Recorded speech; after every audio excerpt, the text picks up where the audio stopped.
Assalamualaikum warahmatullahi wabarakatuh. Alhamdulillah, pagi hari ini kita akan belajar IPA. Yang akan kita pelajari pada pagi hari ini yaitu bab 1 perkembangbiakan tumbuhan dan hewan. Tapi sebelum memasuki perkembangbiakan tumbuhan dan hewan, ternyata perkembangbiakan itu adalah merupakan salah satu ciri dari makhluk hidup. Ciri-ciri makhluk hidup itu antara lain, yang pertama itu tumbuh. Semua makhluk hidup itu mesti tumbuh dari kecil menjadi besar dan seterusnya. Kemudian semua makhluk hidup itu mesti bergerak, tumbuhan pun bergerak bisa bergerak itu karena mencari matahari, atau kalau putri malu itu kan bergerak karena kena sentuhan dan lain-lain. Kemudian semua makhluk hidup itu bernafas, kita bernafas, hewan bernafas, tumbuhan juga bernafas. Kemudian makhluk hidup itu membutuhkan makanan. Kemudian makhluk hidup itu berkembang biak. Kemudian dan lain-lain masih banyak, seperti sekresi, seperti ada metabolisme. Nah, itu semuanya akan kita pelajari besok di SMP dan SMA. Perkembangbiakan tumbuhan. Berkembangbiak itu apa toh? Nah, perkembangbiakan itu adalah bertambah banyaknya makhluk hidup ya.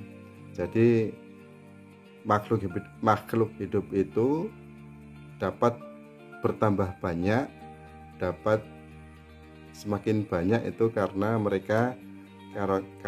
kita berkembang biak. Nah, berkembang biaknya tumbuhan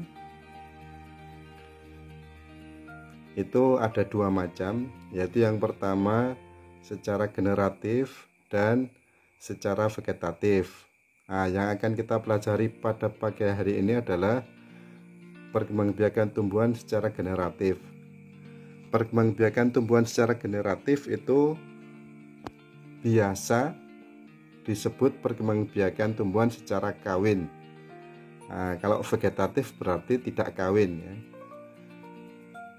Kemudian perkawinan pada tumbuhan itu dilakukan oleh bagian-bagian bunga. Ya, perkawinan pada tumbuhan disebut penyerbukan. Nah, penyerbukan adalah peristiwa menempelnya serbuk sari atau sel kelamin jantan ke kepala putik atau sel kelamin betina. Jadi pada bunga itu terdapat serbuk sari atau benang sari merupakan kelamin jantan, dan putik itu adalah kelamin betina. Nah, kalau kalian perhatikan di buku paket halaman 3 seperti itu. Jadi yang tengah itu adalah putik, dan yang bagian atas putik itu disebut kepala putik. Kemudian yang banyak itu disebut benang sari. Nah, benang sari itu sangat banyak, bahkan kemudian kalau sudah matang, kepala sarinya itu kemudian pecah, kemudian keluar serbuk-serbuk sari yang banyak. Itu gambar bunga sempurna. Kalian dapat melihat dengan jelas di halaman 3 buku paket kalian ya.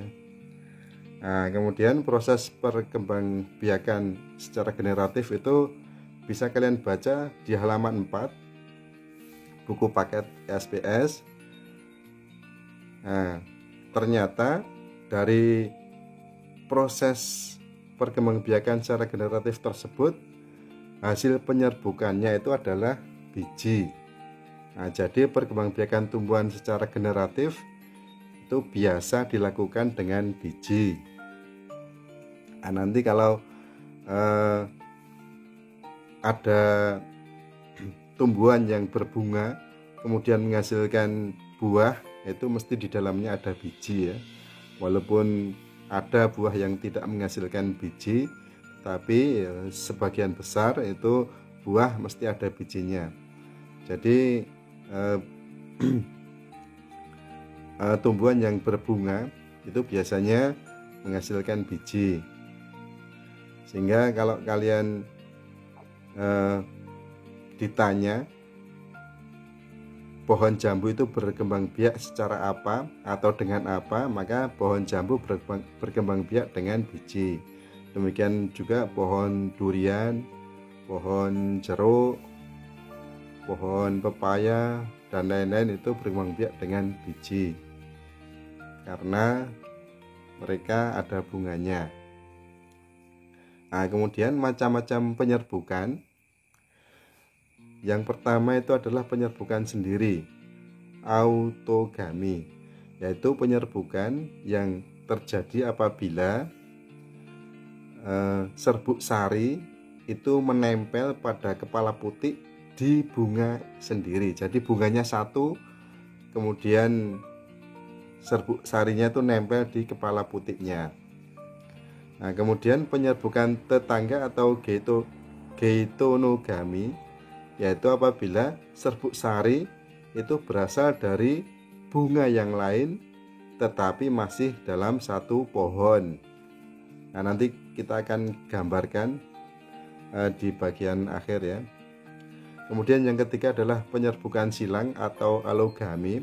Itu adalah penyerbukan yang terjadi apabila serbuk sari itu berasal dari